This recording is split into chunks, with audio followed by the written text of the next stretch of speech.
Apa itu HOTS?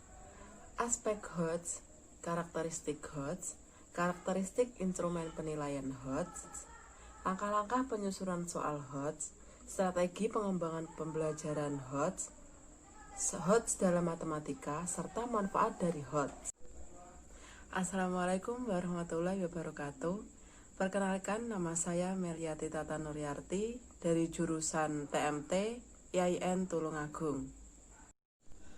Ya, benar sekali. Seperti yang ada di awal video tadi, di sini saya akan menjelaskan mengenai HOTS dan apa-apa yang berhubungan tentang HOTS. Sebelum pergi ke materi 1, yaitu apa yang dimaksud dengan HOTS, saya akan menjelaskan mengapa HOTS digunakan.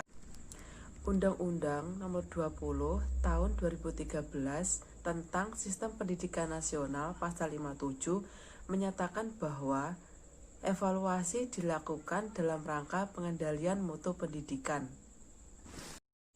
Sebagai bagian dari evaluasi, Indonesia melakukan benchmark atau tolak ukur internasional dengan mengikuti TIMSS dan PISA.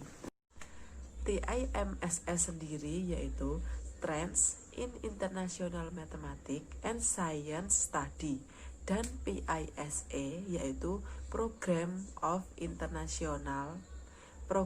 for International Student Assessment. Pada hasil TIMSS 2015, materi yang diberikan 75% sudah diajarkan pada kelas 4 SD, namun kedalaman pemahaman masih kurang, dan durasi pelajaran matematika di Indonesia lebih lama, namun kualitas pembelajaran masih perlu peningkatan. Sedang hasil dari PISA 2015, pencapaian Indonesia sudah meningkat, namun masih di bawah rata-rata. Hasil pengukuran capaian peserta didik melalui TIMSS dan PISA ini selaras dengan UN.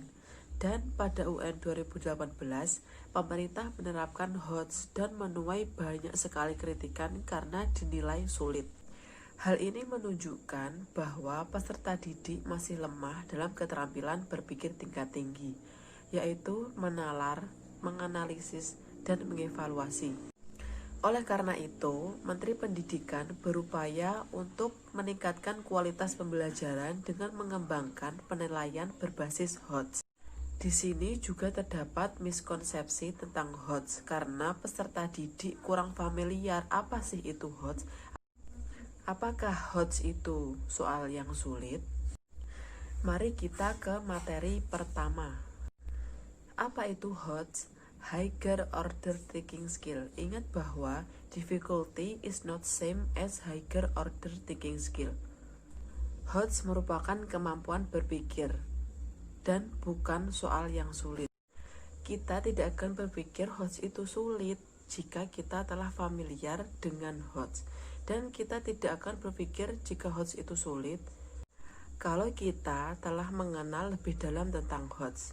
Yuk, mari mengenal lebih dalam tentang HOTS. HOTS atau yang biasa kita sebut dengan keterampilan berpikir tingkat tinggi, yaitu kemampuan berpikir yang tidak biasa. Bukan hanya mengingat atau menghafal saja, melainkan mampu menganalisis, membandingkan, menghitung, dan sebagainya. HOTS sendiri merupakan program yang dikembangkan sebagai upaya untuk meningkatkan kualitas pembelajaran dan meningkatkan kualitas lulusan. Kemudian aspek HOTS. Aspek HOTS ini ada 3.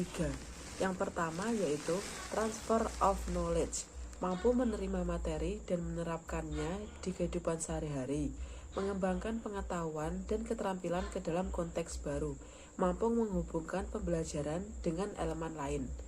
Yang kedua yaitu critical and creative thinking, membekali peserta didik agar mampu berpikir logis, reflektif, dan membuat keputusan yang tepat, serta peserta didik dapat menghasilkan kritik yang beralasan.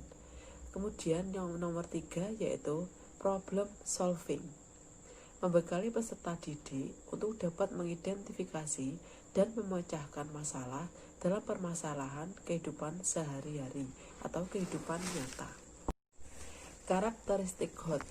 Karakteristik HOTS ada 5. Yang pertama yaitu mentransfer satu konsep ke konsep lainnya. Yang kedua, memproses dan menerapkan informasi.